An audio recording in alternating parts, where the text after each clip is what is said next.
베드로전서 3장 18절 말씀. 그리스도께서도 한 번 죄를 위하여 죽어사 의인으로서 불의한 자를 대신하셨으니 이는 우리를 하나님 앞으로 인도하려 하심이라. 육체로는 죽임을 당하시고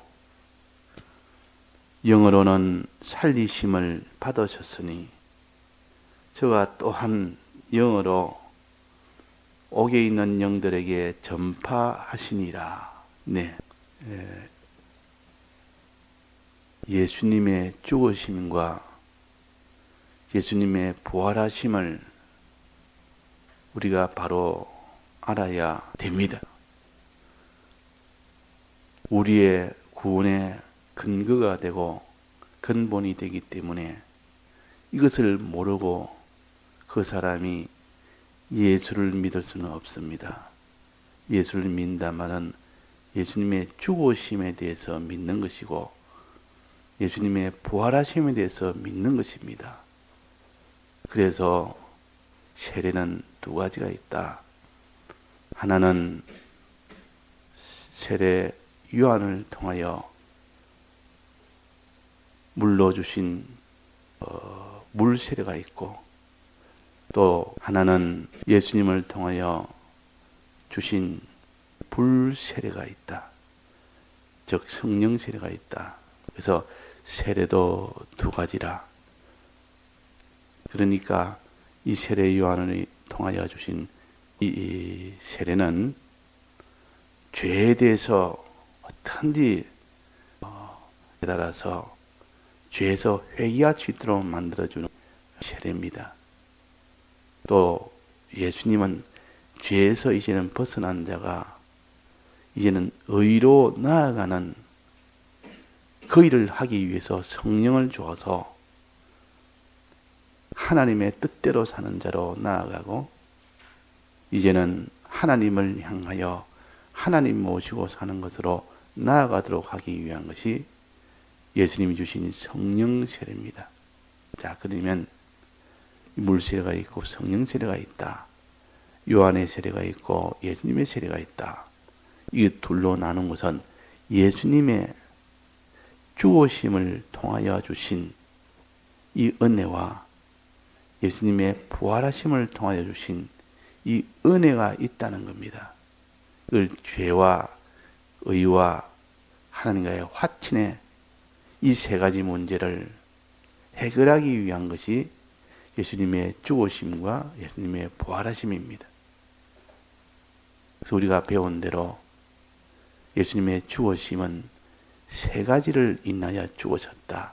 첫째는 우리를 위하여 대신 형벌을 받음으로, 즉 대형을 하심으로 우리에게 사죄의 이 은혜를 베풀어 주신 것이 사죄의 공로라 했습니다. 이것을 설정을 하셨습니다. 이거는 법적으로 설정이 된 겁니다.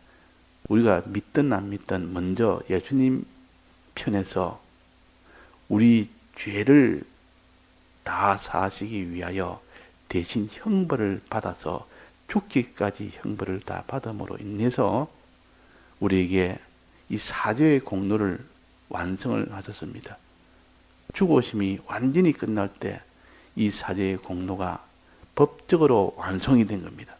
즉 음부에 들어가서 예수님 죽음이 시작되고 음부에서 죽음이 마지막 종료가 되는 그 시점까지 될 때 그것이 죽음으로써 사죄의 공로를 설정을 완성하셨다. 설정 완성입니다. 사죄의 공로로 법적으로 설정하는 것을 완성을 한 겁니다. 사죄의 공로뿐만 아니라 우리에게는 또 무엇을 주시기 위한 법적으로 설정을 하셨습니까? 우리에게 의가 없는 우리에게 의를 주시기 위해서, 의란 것은 하나님의 뜻대로 사는 겁니다. 이것이 없는 우리라. 율법을 우리가 다 이행을 전부 다 해야 되는데 다 이행을 못했고, 율법은 우리가 하나님 뜻대로 살지 못한 것을 나타내게 할 뿐이지 실제로는 율법을 다 지키지를 못한 겁니다. 순종을 못했다 그 말입니다.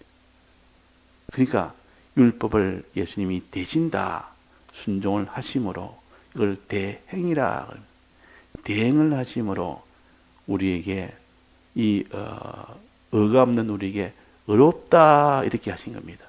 너희는 율법을 다 지켰다 그 말입니다. 율법을 다 순종했다 그 말입니다. 예수님이 다 순종해놓고 그것을 우리에게 입혀서 법적으로 다 입혀서 너는 의인이다 하고 불러주는 겁니다. 그걸 가르쳐서 칭의라 그럽니다. 칭이란 말은 부른다 그 말입니다. 원래는 자기가 한 것이 아닌데 예수님이 다 순종했는데 네가 순종했다고 불러주는 겁니다. 그것을 갖다가 칭이라. 그 다음에는 하나님과의 관계입니다. 두 번째 칭의는 하나님의 뜻과의 관계인데 이 화친은 하나님과의 관계입니다. 화친이라 그럽니다.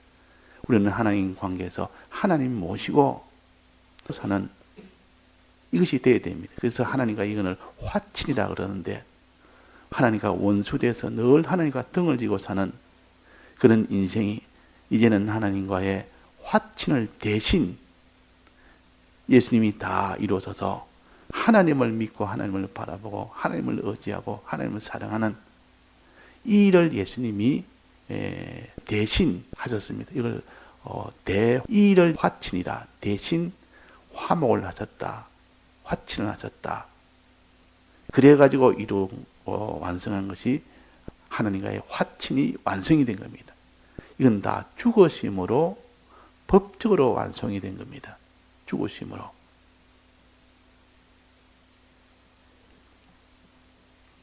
자, 죽을 때 죄만 위해서 죽었다. 예수님이 죄를 위해서 죽었지 했지 않느냐.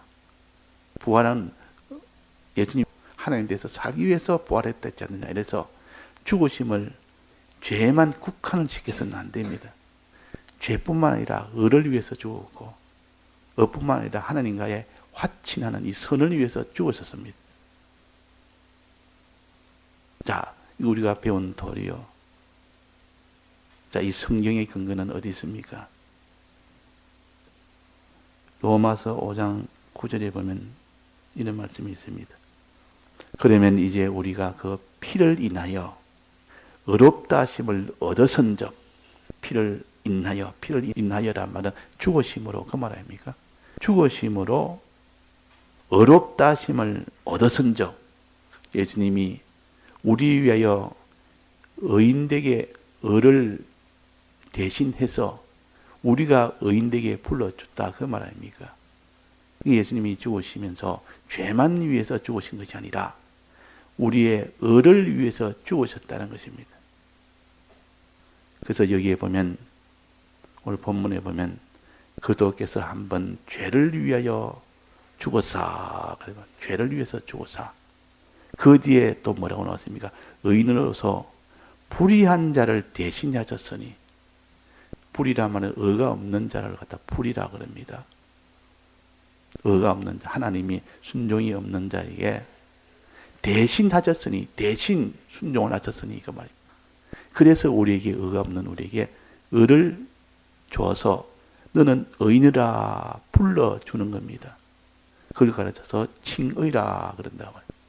예수님은 이렇게 피를 흘리심으로 의롭다 하심을 얻어선적 예수님의 죽으심으로 인하여 우리를 의인되게 해줬다. 의가 없는 우리에게 의인되게 해줬다. 즉 대행으로 칭의를 주셨다 하는 것입니다. 그 다음에 이제 마지막으로 하나님과의 관계. 하나님과 원수가 되어 있는 우리가 하나님과의 화친을 이루어 주시기 위하여 대신 화친을 하면서 죽기까지 대신 화친을 이루었습니다. 그래서 여기에 말씀하시기로 이는 우리를 하나님 앞으로 인도하려 하심이라. 하나님 앞으로 인도하시오. 하나님 앞으로 인도라는 것은 하나님의 뜻대로 하나님 앞에 죄가 없는 자가 되고 의가 있는 자가 되고 그 다음에는 하나님과 하나가 되는, 즉 하나님을 위해서 하나님을 믿는 것이나 하나님을 바라보는 것이나 하나님을 위하는 것이나 그것이 하나님과의 화친입니다. 다른 말로 하면 선이라 그럽니다. 하나님 중심이라. 이 하나님과의 화친을 위해서 죽으셨습니다. 이는 우리를 하나님 앞으로 인도하려고 죽으셨다 그 말입니다. 하나님과 화친되게 하려고 죽으셨다 그 말입니다. 요 우리의 선거를 근거로 해서 예수님의 죽으심은 우리의 죄를 위해서 죽으셨고 우리의 의를 위해서 죽으셨고 하나님과의 화친을 위해서 죽으셨다는 이것을 우리가 견고하게 잡아야 됩니다. 우리가 많은 공의 말씀을 들으면서도 성경을 읽으면서 성경이 근거가 되고 이런 성경 말씀을 가지고 이런 사죄와 징의와 화친에 이것을 다 말씀하셨구나. 이렇게 우리가 성경도 함께 붙들어야 되지. 그냥 종공에는 이렇게 가르치더라. 그렇게 하면 안 됩니다. 어릴 때는 그렇게 해도 성경의 근거를 두어서 이러니까 요 성구를 이렇게 해석하지 않을 수가 없다. 그래서 이 성구의 근거에 생기니까 총공에서만 특별히 말할 것이 아니고 이건 성경에 그러니까 전체가 누구나 다 이렇게 해야 되는 것이 맞는 것이다. 만약에 성경 해석이 잘못되었으면 그걸 고쳐야 될 문제지 성경의 근거를 두지 않으면 안 된다는 겁니다. 그래서 우리는 항상 성경의 근거를 두고 거기서 나온 이 총공의 교리를 붙드는 여기까지 가야 됩니다. 자, 그래 죽으심으로 세 가지.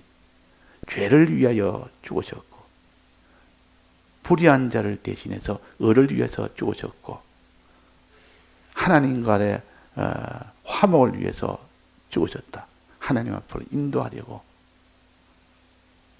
그래서 대형으로 대신 형벌 받음으로 우리에게 사죄의 공로를 법적으로 설정하셨고 또 징의의 공로를 대행으로 징의의 공로를 설정하셨고 또 대화친으로 하나님의 화친의 이 공로를 예수님이 죽으심으로 설정을 하셨다. 이 설정은 법적으로 설정이 된 겁니다. 예수님이 율법에 그것을 근거로 둬서 율법에 대해 가지고 그걸 해결했다고 말이에요. 이걸 율법적으로 해결했다. 율법적으로 해결했다 하는 겁니다. 사람이 법적으로 해결이 먼저 돼야 됩니다. 사람이 죄를 지었으면 그 근거는 법에 저촉이 됐기 때문에 그래서 형벌을 받아야 됩니다. 그러면 형벌에서 면하려면 법적으로 먼저 해결이 돼요. 법적으로 해결이 안 되면 어떤 누가 와서 그 죄가 없다 해도 안 되는 겁니다. 법이라는 것은 무서운 것이요. 법이라는 것은 큰 것이요. 법을 어기고는 아무도 자유할 수 있는 자가 없는 것이 하나님의 법이요. 이 세상에 있는 법도 심지어 그 나라에서는 그러한데 그 나라에서 법을 어기면서 자기가 자유할 수 있습니까? 법을 어기면 자유 못합니다. 반드시 법대로 처리를 받아야 됩니다. 하물며 하나님의 율법에 하나님이 금한 것을 했으면 그건 죄가 되고 하나님이 하라는 그 율법을 지키지 못하니까 그건 불의가 되고 하나님과 화친하여 살라고 율법은 갖추는데 하나님과 원수되었으니까 그러니까 죄에서도 벗어나야 되고 의도 없고 하나님과 화친도 없고 그러니까 그 인생이 어떻게 되겠습니까? 죄로 인하여 형벌을 받아야 되지. 의가 없고 화친이 없으니까 하나님에게 대한 복을 받을 수가 없지. 하나님 뜻대로 하는 의가 있어야 되고 하나님과 화친이 있어야 하나님이 복을 줄 수가 있는 겁니다. 복 받는 문제와 화를 면하는 문제, 이 두 문제가 인생에게 제일 큰 문제입니다. 그래서 이것을 해결한 것이 예수님이 죽으심으로 사죄의 공로와 칭의 공로와 화친의 공로라 하는 겁니다. 자, 이것이 왜 중요한가 하니 이것이 가장 이 율법하고 관계가 있거든. 사람이 율법을 무시하고 살 수는 없지 않습니까? 사람이 왜 다 사망하느냐? 율법에 의해서 사망이 되는 겁니다. 그래서 죄의 근거는 율법이라. 죄의 근거는 율법이다. 그러니까 이 율법에 법적으로 이것이 해결이 안 되면 안 됩니다. 자, 이제 법적으로 해결이 다 됐습니다. 죽으심으로 법적으로 해결이 다 됐습니다. 그 다음에 또 뭘 했습니까? 이게 보니까 육체로는 죽임을 당하시고 저 죽음을 법적으로 완성하셨고 영으로는 살리심을 받으셨으니 예수님의 부활입니다. 예수님이 이 육체로는 죽임을 당했지만은 이제는 그 육체가 다시 살리심을 받는 것은 성령으로 살리심을 받았다는 것입니다. 이때 영어로는 성령입니다. 성령으로 살리심을 받았다. 부활하게 되었다. 그 말. 예수님이 그 부활은 왜 부활이 됐을까? 이제는 법적으로 다 해결하고 난 뒤에 아무 법에 저촉이 안 되니까 이제는 그렇게 살 수 있는, 생활할 수 있는 일을 만들어주기 위해서 예수님이 살리심을 받으셨으니 예수님이 살리심을 받았다면 예수님이 부활했다는 거 아닙니까? 부활하신 것은 우리가 부활하도록 만들어주기 위해서 예수님이 부활하신 겁니다. 그러면 우리에게 생명이 이전에 있던 생명뿐 있지 죽어가는 생명, 다 썩어질 생명, 그것 가지고 사는 인생에게 죽으심으로 다 이 세 가지를 완성을 했지만은 생명은 아직 없습니다. 새로운 생명이 없다 그 말. 그래서 새 생명을 주신 겁니다. 새 생명.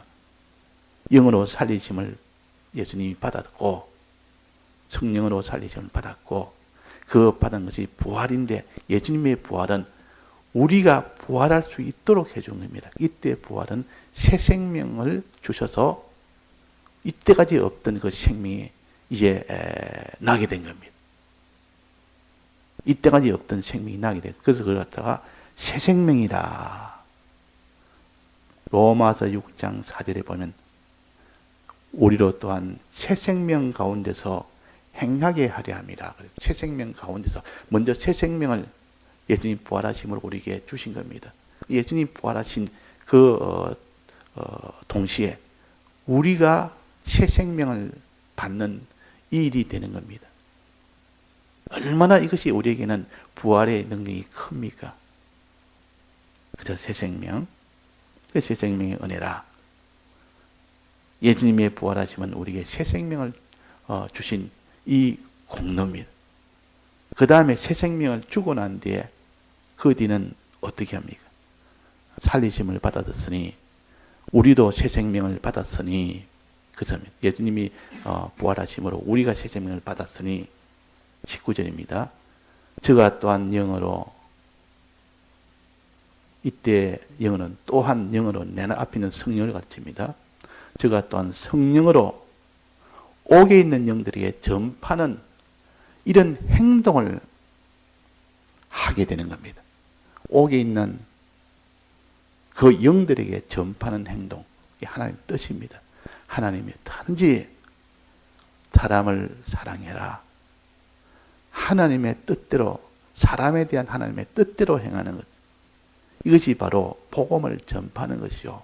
감옥에 있다만 죄 가운데 있는, 죄의 감옥에 있는 그들에게 복음을 전파해서 그들도 살리는 일, 이것이 이 땅에 우리가 구속받은 우리들이 해야 될 일이 아닙니까? 얼마나 큰 일이고 중요한 일인지 모릅니다. 하나님의 뜻대로 하는, 하나님을 향해서 하나님 모시고 하는 뜻대로 하는 이것이 하나님의 이 부활받은 우리가 할 일이다. 그 말이. 그 중에서 이렇게 성령의 은혜를 받아서 옥에 있는 영들에게 전파하는 것이라. 예수님의 부활은 우리가 새 생명을 받는 일을 할 뿐만 아니라 새 생명을 받아서 이제는 하나님의 뜻대로 사는 그 일을 하도록 해주는 것이 부활의 능력이요. 부활의 은혜다. 그 새 생명 받아서 어떠니 그 새 생명을 가지고 이제는 하나님 뜻대로 사는 그 일을 행하는 예수님이 또 성령을 우리에게 주십니다. 성령을. 그 성령은 두 가지 일을 합니다. 첫째는 새 생명을 주기 위해서 성령으로 새 생명을 주고, 이제 새 생명 받은 자가 이제는 하나님의 뜻대로 사는 저 옥에 있는 영들에게 전파하는 이 행위, 하나님의 뜻을 따라 순종하는 이 행위를 하도록 성령을 주십니다. 그래서 예수님의 부활은 성령을 주심으로 우리에게 새 생명과 이 새 생명을 가지고 그대로 행할 수 있도록 하는 이 일을 한 것이 예수님의 부활하심입니다. 그래서 부활이 없었다면 어떻게 됩니까? 우리는 새 생명을 받을 수가 없고 우리는 하나님 뜻대로 살 수가 없습니다. 하나님 모시고 살 수가 없습니다. 또 우리가 죄와 싸워 이기는 이 일을 할 수가 없습니다. 법적으로 다 해결해도 내 생명이 이제 살아나야 될 거 아닙니까? 그 새 생명이 있어야 되고 또 성령을 받아서 이길 수 있도록 실제로 다 세상을 이길 수 있도록 해야 되니까 그 또 성령을 줘서 죄에 대해서는 다 거룩한 자가 되고 의에 대해서는 다 순종하는 자가 되고 다 하나님과 화친하여 사는 이 화친이 되는 이 행동이 되어지게 하는 겁니다. 그래서 고린도전서 15장에 보면 사람이 예수님의 부활이 없다면 우리는 여전히 죄 가운데 있느니라 그랬습니다. 예수님의 부활이 없다면 아직도 죄 가운데 있다. 죄 없는 생활을 못한다. 생활을 못합니다. 법으로는 해결 다 돼도 아직도 새 생명을 받지 못했고 거기에 대해서 성령의 능력을 받지 못했기 때문에 죄 없는 생활을 못합니다. 그래서 그것을 부활이 없다면 여전히 죄 가운데 있느니라 그랬단 말이에요. 부활이 없다면. 그래서 이 부활의 이 공로가 얼마나 죽으심의 공로만큼이나 중요하다는 것이죠. 그래서 우리는 항상 노래를 불러야 됩니다. 주님의 이 죽으심의 이 은혜를 노래 부르고 주님의 부활하심의 이 은혜를 노래 부르고 그 주님의 죽으심 안에는 수많은 또 그 안에 그 은혜가 또 얼마나 많으며 또 부활하심의 그 은혜도 세분하여 나가면 또 얼마나 많으며 이것을 찾아서 하나님의 은혜를 찬송하는 것이 이것이 수금을 가지고 하나님을 찬송하는 겁니다. 수금이라는 것은 휴대용 이런 무슨 기타처럼 바이올린처럼 이렇게 그런 것인데 그걸 현을 줄을 하나하나 튕기면서 소리가 아름다운 소리가 나게 해서 하는데 그 12줄 하나하나에 그 은혜 하나를 그 은혜를 하나하나 새기면서 튕기면서 그 은혜에 감사하며 찬송하는 그것이 수금을 타는 겁니다. 그래서 다윗은 수금 타는 자의 전문입니다. 얼마나 다윗이 수금을 잘 타는지 하나님의 은혜에 대해서 얼마나 찬송을 잘하는지 이 한에 대한 믿음이 얼마나 견고한지 그래서 우리는 하나님을 찬송하리로다 그랬다면 이 은혜에 대해서 우리가 이렇게 깨달아서 찬송하는 여기에서 생명의 근원이 나옵니다. 여기에서 우리 신앙의 힘이 나옵니다. 이거는 교리적으로 말하는 것도 아니요. 성경에 있는 것을 가지고 주님의 죽으심과 부활하심을 깨달아 나가고 여기서 믿음이 나갈 때 거기서 나오는 힘으로 우리가 자기와 세상을 이기며 나갈 수 있습니다. 다 같이 통성으로 기도하시다가 자유하시겠습니다.